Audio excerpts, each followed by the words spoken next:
নিজেদের বাচ্চাগুলোর কাফনটা কিনে নেয়। টার্গেট কিন্তু বাচ্চাগুলোকেই শেষ করবে।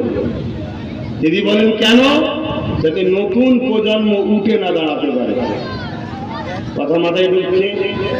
যত কেস দেখবেন যুব সমাজের নামে হয়, যত কেস সব যুবকদের নামে হয়। কেন? এই যুবক উঠছে, মেরুদণ্ডটাকে ভেঙে দাও, কোমরটাকে ভেঙে দাও, একে জড়িয়ে দাও আইনের আওতায়। এর জোরে কথা বলতে গেলে অমনি বলবো দেখবি কেসটা তুলবো, এর কোমরটাকে ভেঙে দাও। ঠিক তেমনই এটা হলো ফেরাউনের লবি, ফেরাউনের পলিসি।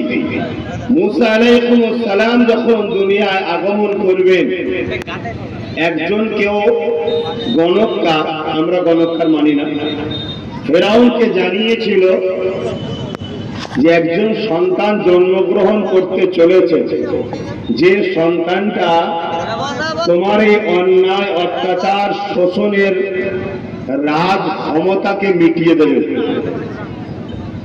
ফেরাউনের এই কথা শুনে মাথা খারাপ হয়ে গেছে, ঘুম হারাম। ফেরাউন কি করলো? মন্ত্রী সভা ডেকে, আমলা চামলাদের ডেকে মিটিং এ বসেছে। এটা কোরআনের কথা বলছি। কোরআনে রাজনীতি আছে না? নাই? তাহলে আমার কম তো বোঝে না। সেই জায়গাটা কোরআনের কথা বলছি। সব দেখেছে নেতা মন্ত্রী যারা আমলা চামলা আছে, দেখে বলছে যে আমি খুব টেনশনে আছি। কি টেনশন? বনি ইসরাইলের মধ্যে একটা সন্তান জন্মগ্রহণ করছে, যে সন্তান নাকি আমার রাজ ক্ষমতাকে কেড়ে নেবে। আমি যে এই যে জুলুম দেখিয়ে, ত্রাস করে, সন্ত্রাসী করে, অত্যাচার করে, খুন করে, মানুষকে কৃতদাস দাসী বানিয়ে এদের প্রভু সেজে যে এদের উপরে রাজত্ব কায়েম করেছি, এটাকে নাকি মিটিয়ে দেওয়া হবে। কি করা যায়? ওই সময়ে বুদ্ধি দেওয়া হলো ফেরাউনকে, তার সব আমলা চামলা নেতা মন্ত্রীরা। কি বুদ্ধি? আরে জাহাপানা, আপনার হাতেই তো পাওয়ার, যা বলবেন তাই হবে। আর আজকে ফেরাউনও বলছে আমার হাতে পাওয়ার, যা চাইব তাই হবে। মিলছে না মেলেনি? কথা বলছে না তো? হ্যাঁ, এই ফেরাউনের অবস্থা সেই ফেরাউনের থেকেও ভয়ঙ্কর হবে, চিন্তার কোনো কারণ নেই। কিন্তু আমরা যদি ভুল রাস্তায় চলি, আমাদের কর্মের ফল আমাদেরকে খেসারত দিতে হবে, বুঝে হাঁটতে হবে। আবেগের কোনো জিনিস হয় না, জোশ আনো, হুঁশ হারিয়ে নয়।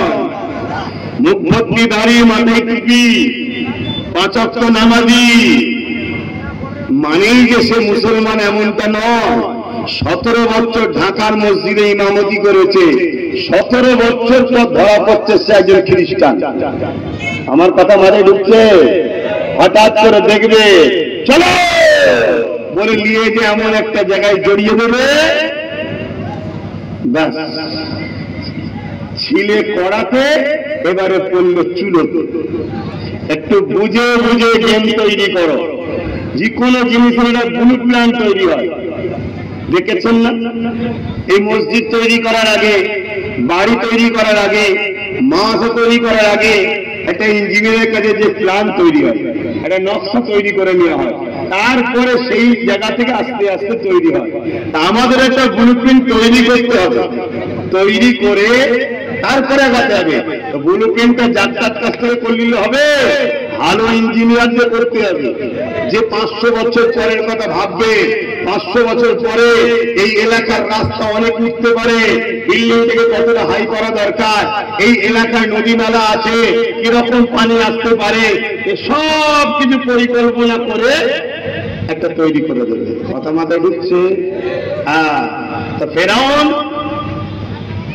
মুসা নবী, আমি আর খুতবার দিকে গেলাম না, কথা বুঝলেন? আমি ডাইরেক্ট চলে এলাম, কেন আপনাদের এখন খুতবায় গেলে সময় কম হয়ে যাবে, ডাইরেক্ট পয়েন্টে চলে এলাম। ফেরাউনকে বুদ্ধি দিচ্ছে কি, জাহাপানা আপনার হাতে ক্ষমতা, যা চাইবেন তাই হবে। এক কাজ করুন, প্রত্যেকটা বনি ইসরায়েল কওমের বাড়িতে দুটো দুটো করে পুলিশ বা মিলিটারি লাগিয়ে দেন, যে ভাষাটা আপনারা বুঝবেন, লাগিয়ে দেন। সন্তান হলেই চেক করুন, কন্যা সন্তান হলে কি ছেড়ে দেন, পুত্র সন্তান হলেই কতল করেন। শুনছেন? তাহলে রাজ ক্ষমতা টিকাবার জন্য, গদিতে টিকে থাকার জন্য ফেরাউন কত জুলুম করেছে ভাবতে পারছেন? তারপরেও সেই ফেরাউন মিটেছে না মুসা নবী মিটেছে? সবাই বলছে না তো।